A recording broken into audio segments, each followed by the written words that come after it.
ტვინი ჩვენს ორგანიზმში ყველაზე მნიშვნელოვანია, სხვა ორგანოების ჩანაცვლება შესაძლებელია, გულის ჩანაცვლებაც კი შესაძლებელია, იყო კვლევები, ჩატარდა კიდევაც ხელოვნური გულის შექმნას, ხელოვნური სისხლის მიმოქცევა არსებობს, მაგრამ ტვინს ვერ ჩაანაცვლებ, ტვინი თუ შეწყვეტს ფუნქციონირებას რამდენიმე წამი, ადამიანი ის ადამიანი აღარაა და თუ რამდენიმე წუთი უკვე ადამიანი კვდება, კლინიკური სიკვდილი მაგას ნიშნავს, როცა ტვინი ჩერდება. ამიტომ ტვინს უნდა გაუფრთხილდეთ ყველაზე მეტად, ტვინს სჭირდება ყველაზე მეტი რესურსი, რაც კი შეიძლება მივცეთ ჩვენს ორგანიზმს, რადგან ტვინი უნდა შევინახოთ ჯანსაღი, იმდენად, რამდენადაც შესაძლებელია. ვისაუბრებთ 5 საუკეთესო დანამატზე, რომელიც ტვინისთვის ყველაზე მნიშვნელოვანია, ეფექტურია და ამავდროულად უსაფრთხოა. მთავარი არის ომეგა-3. ომეგა-3-ზე უკეთესი საკვები დანამატი ტვინისთვის ამ ეტაპზე არ არსებობს. შეიძლება რომ მოვიდეს, მაგრამ ამ ეტაპზე უკეთესი არაფერი არ გვაქვს. ომეგა-3 იგივე თევზის ქონია.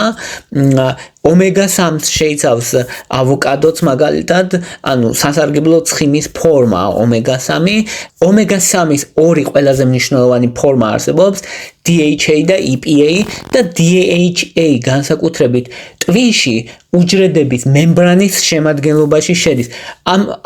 ტვინის უჯრედის წარმოქმნა თუ გინდა, ომეგა-3 გჭირდება ძალიან. ამიტომაა ომეგა-3-ის მიღება მნიშვნელოვანი. განსაკუთრებით თუ ადამიანი იზრდება ბავშვობის ასაკში, ამიტომაა რომ ბავშვებს ხშირად აძლევენ ხოლმე ომეგა-3-ს, რადგან ტვინის განვითარებისთვის არის მნიშვნელოვანი. ასევე ომეგა-3 დიდ როლს ასრულებს ნეიროგენეზის პროცესში. უჯრედებს შორის კომუნიკაცია რომ მყარდება და ეს კომუნიკაცია ძლიერდება და მერე სამუდამო ხდება.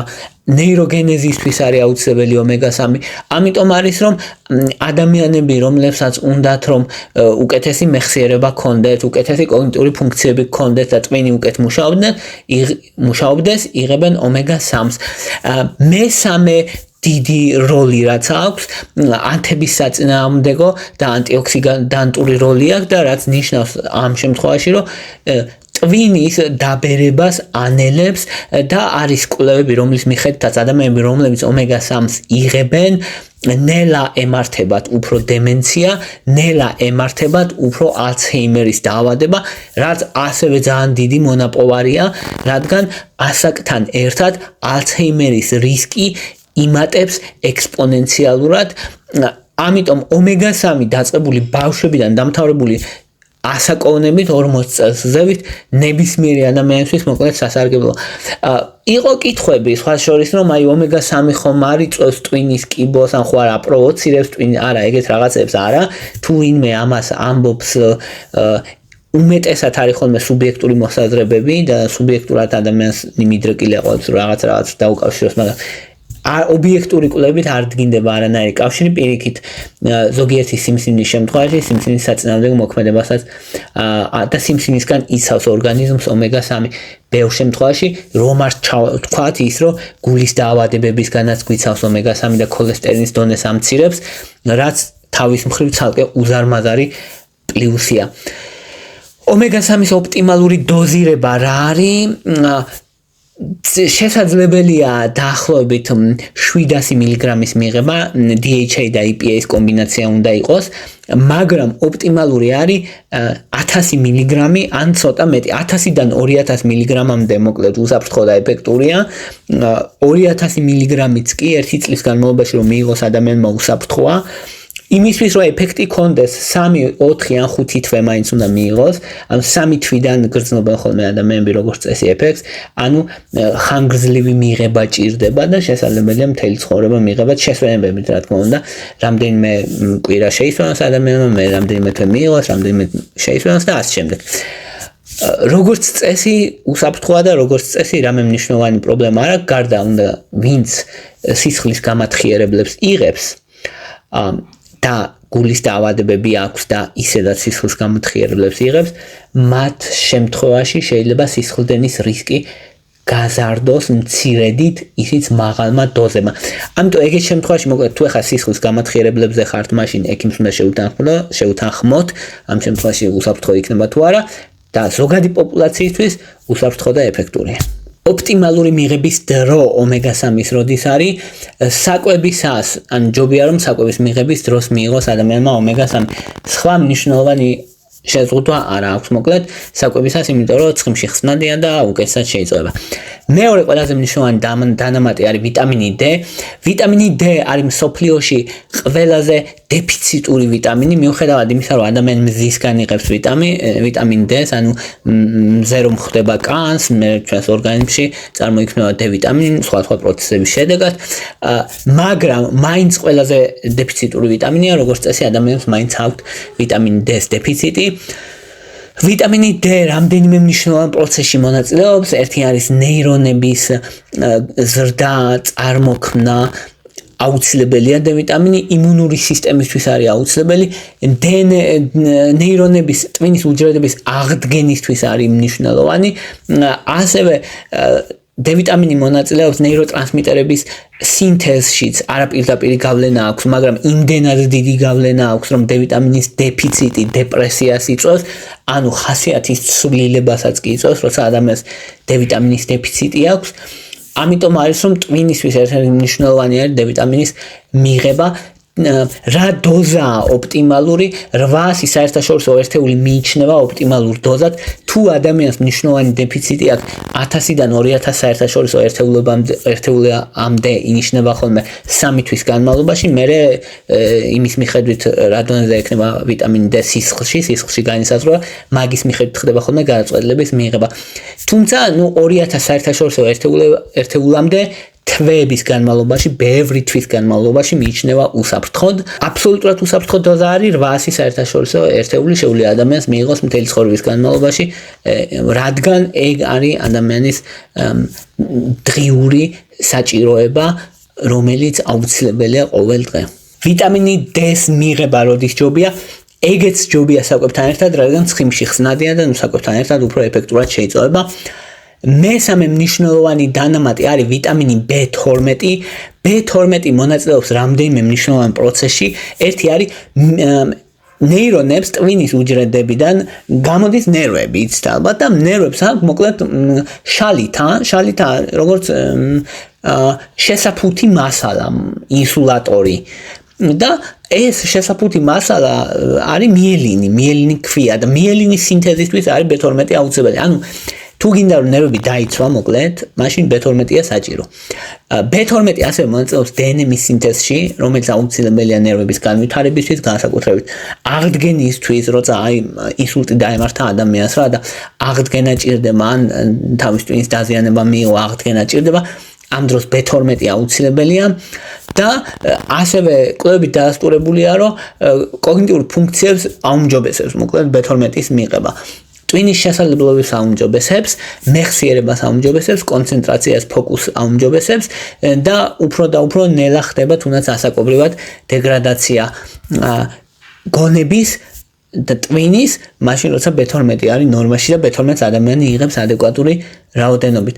ხო, B12 შეიცავს ცხოველური პროდუქტები, განსაკუთრებით ღვიძლი, ხორცი, მათ შორის ნებისმიერი ხორცი, ან ცხოველური პროდუქტებიდან ვიღებთ B12-ს, ამიტომ არის რომ ადამიანები, რომლებიც ვეგეტარიანულ კვებაზე არიან და ხორცს არ ჭამენ, B12-ის დეფიციტი აქვს მნიშვნელოვანი. B12-ის მიღება შესაძლებელია კი ჯობია საკვებთან ერთად, როგორც წესი არის ჩვეულებრივ წყალში ხსნადი, მაგრამ კუჭის მჟავა და შინაგანი ფაქტორი, რომელსაც ასევე კუჭი გამოიმუშავებს, აუცილებელია B12-ის შეწოვისთვის, ამიტომ ჯობია რომ საკვებთან ერთად მიიღოს ადამიანმა ჯამში. B12-თან დაკავშირებით არის ორაზროვანი შეხედულება მოკლედ. რადგან არის კვლევები, რომლის მიხედვითაც B12 და B6 ვიტამინი ზრდის სიმსივნეების რისკს მაღალ დოზებში თუ იღებს ადამიანი. ამიტომ ყურადღება საჭირო რომ ზედმეტი არ მიიღოს რეალურად ადამიანმა, მაგრამ თუ დეფიციტი აქვს, მისი მიღება აუცილებელია.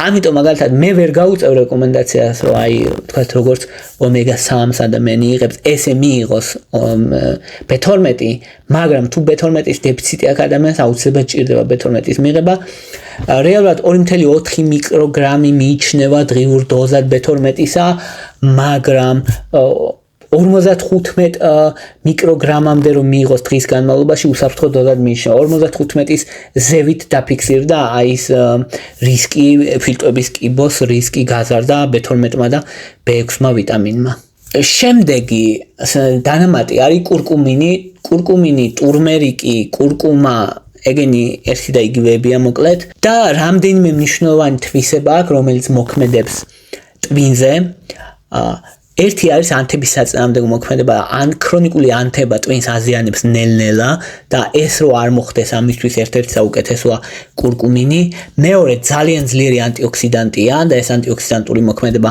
ეხმარება რომ ტვინის უჯრედები დაიცვას მოკლედ აი პირდაპირ გაგებით რასაც ჩვენ ვეძახით ხოლმე ტვინის გაწმენდას ეგ არის რომ თავისუფალ რადიკალებს შეუკავშირდეს განეიტრალოს და გაწმინდოს ტვინი აი ამ დამაზიანებელი თავისუფალი რადიკალებისგან მესამე მნიშვნელოვანი კომპონენტი აქვს რომ ბეტა ამილოიდის წარმოქმნას უშლის ხელს და ბეტა ამილოიდი მთავარი მოთამაშეა რატომაც ვითარდება ალცჰეიმერის დაავადება და ალცჰეიმერის დაავადება ასაკოვნებში ერთ-ერთი ყველაზე მთავარი პრობლემაა.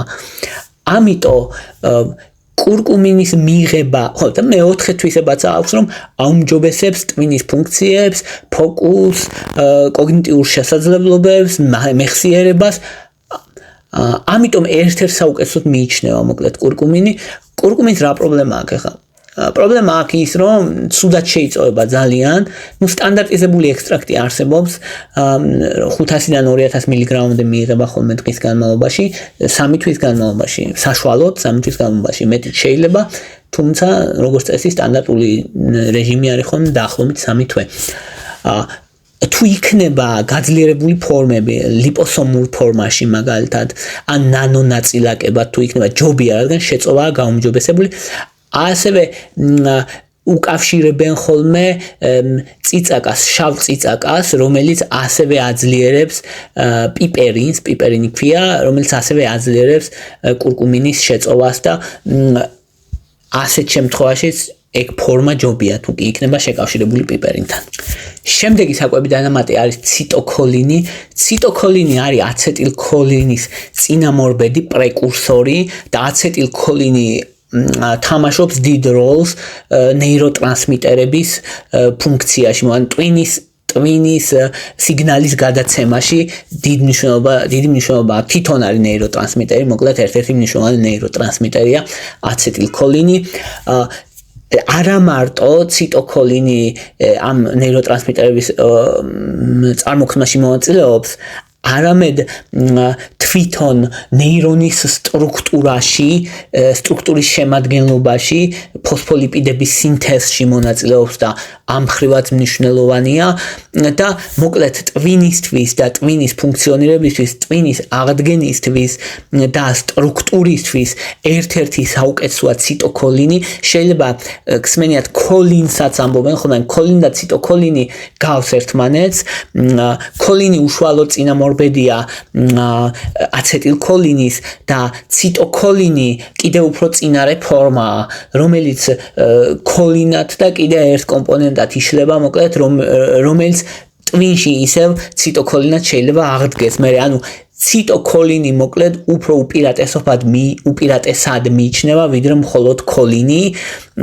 აუმჯობესებს მეხსიერებას, ფოკუსს, ტვინის აღდგენის უნარს, კოგნიტიურ შესაძლებლობებს და გუნება-განწყობასაც ზოგ შემთხვევაში, ზოგ შემთხვევაში ასტაბილურებს. მოკლედ, ოღონდ ეს არ არის, რა თქმა უნდა, ის რაღაც მიიღო ადამიანმა კაი ხასიათზე დადგე, ასეთი რაღაცა რეკრეაციული წამალი არ არის, რა თქმა უნდა, მაგრამ ნეიროტრანსმიტერების რეგულაციაში მონაწილეობს და ამ მხრივაც კარგია.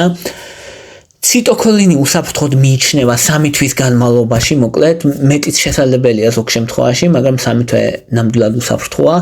და ციტოკოლინის დოზირება არის 500-დან 2000 მილიგრამამდე, 1000 არის სტანდარტული დოზირება, 1000 მილიგრამი დღის განმავლობაში, როგორც წესი. რაც შეეხება ციტოკოლინის შეწოვას, პირდაპირ ჩვეულებრივ წყალში ხსნადია მოკლედ და პირდაპირ შეიწოვება, როცა დალევთ ცარიელ კუჭზეც, მაგრამ თუ კუჭს აღიზიანებს, მაშინ მსუბუქ საკვებთან ერთად რამესთან შესაძლებელია მისი მიღება და ჩვეულებრივ შეიწოვება მოკლედ.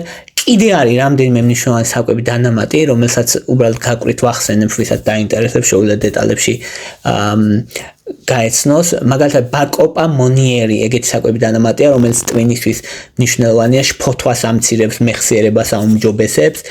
ფოსფატიდილსერინი ეგეთია კიდე, რომელიც ასაკობრივ გონების მდგომარეობის გაუარესებას ანელებს და ამცირებს მოკლედ და ტვინის სტრუქტურისთვის მნიშვნელოვანია, უჯრედების სტრუქტურისთვის მნიშვნელოვანია და სტრესს ამცირებს. ასევე კრეატინიც განსაკუთრებით იმ ადამიანებში, ვისაც ძლიერი სტრესი აქვს, ან ძილის უკმარისობა აქვს, მათთვის არის ეფექტური კოგნიტიური შესაძლებლობების გაუმჯობესებისთვის და Lions Mane ქვია ეგეთი, ანუ ლომის ფაფარი, ეგეთი სოკო არის მოკლედ, რომელიც ასევე ტვინისთვის, ნერვების რეგენერაციისთვის არის კარგი და როგორც მკვებავი, ტვინის მკვებავი, ესე გამოიყენება ხოლმე და ზოგიერთი კვლევით კიდე სიმსივნის საწინააღმდეგო მოქმედებაც აქვს. აი ეს იყო რისი თქმაც მინდოდა, მადლობა რომ მისმენდით, მადლობა რომ გაინტერესებთ, თუ მოგწონთ ჩემი ვიდეოები დალაიქეთ, თუ მოგწონთ ჩემი არხი გამოწერეთ, ეს იქნება თქვენი მხარდაჭერა ჩემი არხის მიმართ. მადლობა რომ მისმენთ, მადლობა რომ ჩემთან ხართ.